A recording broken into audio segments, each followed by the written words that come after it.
In today's episode, I'm buzzing in to show you a couple of fun techniques to make cute soaps to give as gifts or keep for yourself.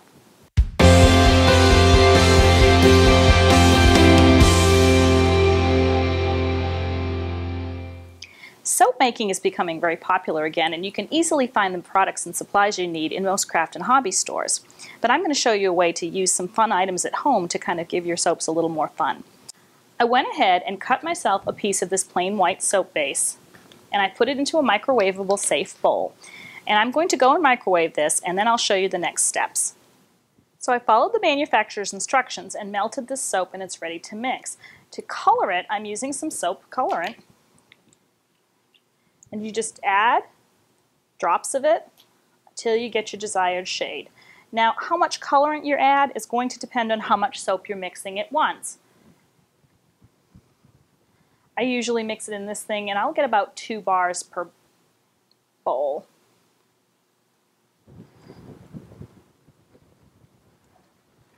So that's about the color I want. This is just a gold.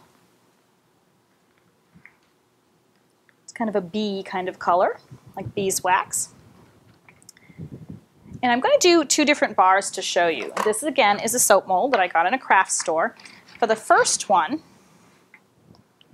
we're going to make these little honeycombs, and that is as simple as bubble wrap. I'm just going to push it down into the mold. I'm using the hexagon mold, but you could use any shape you wanted. It's not going to fit perfectly around, but that's okay. I like kind of the rough edges. And once you've got it in there, you pour your hot soap right in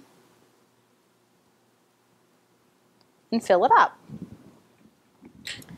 I do usually take a spoon or a fork or something and just gently, you don't want to make a hole in this bubble wrap, but just make sure that when I was pouring, my bubble wrap stayed good and tight.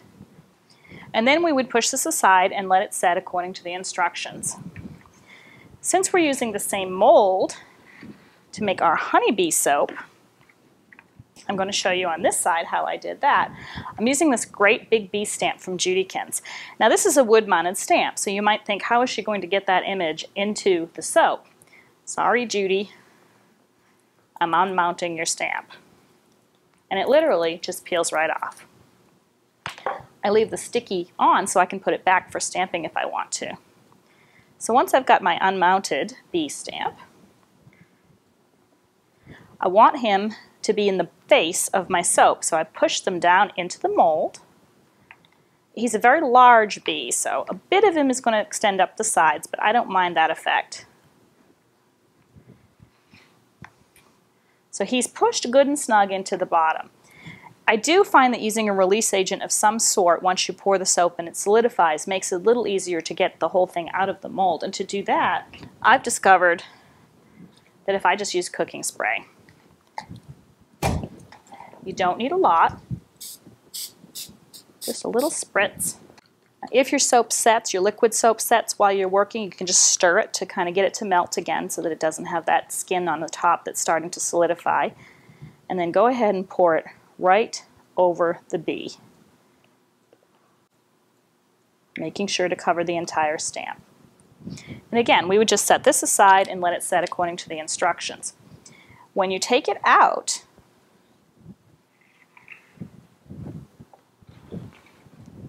because you use that cooking spray, it's easy to release. I usually start on one of the sides, and you're able to just peel that rubber stamp right out, and you're left with the imprint of the big bee in your soap. Now, the first time I did this, I thought I had cleaned my stamp well, and it did, come to find out, have a little bit of black stays-on kind of ink still in it, which dyed my soap a little bit. I don't mind this effect. I kind of like it better clear, but you can add a little bit of colorant to that stamp, and it does work and gives it a tint.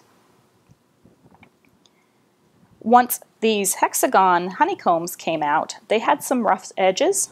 I went ahead and used a regular scissor and just trimmed them clean, and then added a bit of decorative ribbon, tied some organza ribbon around my big bee soap, and they were ready to give. My aunt recently got married and she didn't want any gifts at her wedding, but I wanted to bring her a little bit of something to wish her some happiness. So I actually packaged up some of these soaps, wrapped them in a little burlap, and made her a little tag just saying, "Be happy." And she was so thrilled with the little gesture. This would be a great housewarming gift, or again, even a teacher gift, I think, for anyone, because it's fun and it's simple and it's useful. You could use any rubber stamp, any colors, and customize these any way you'd like. I hope you enjoyed these tips for making fun and easy bee-themed soaps, and buzz by next time for some more creative ideas on Behind These Eyes.